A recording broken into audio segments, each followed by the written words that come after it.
Hey y'all, I'm back with another video. Today I will be showing you how I achieve a low knot bun.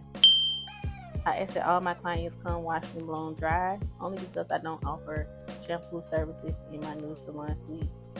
So here I'm just going through her hair again to make sure everything is completely dry before I start to flat iron her hair. Once I'm done with that, I'm going to go ahead and flat iron. Here we start the molding process, so you're going to section the hair in 3, then you're going to start to form your low ponytail.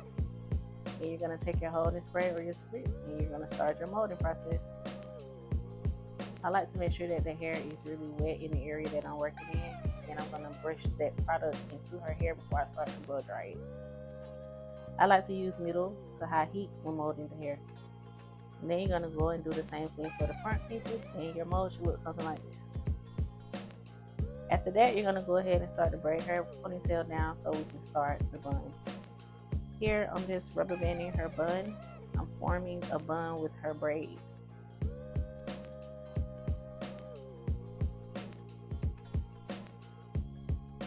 Once that's done, you're going to go ahead and add your wrapping paper and rubber bands to the wrapping paper. You're also going to add the glue and you're going to start to wrap the bundle around the bun.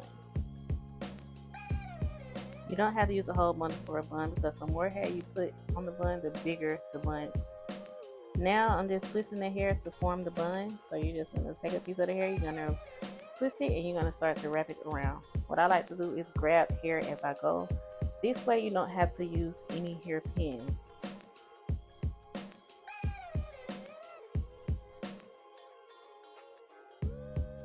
And you're just going to keep on doing this method all the way around until you get the desired look with the hair bundle for your bun.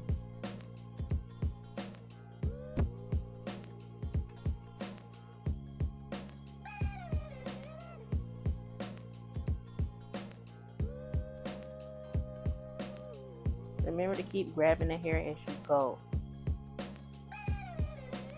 Also, make sure that you're pulling the hair as tight as possible when you're doing this. So your bun should be looking something like this. And then I just like to go in and clip away some of the flyaways.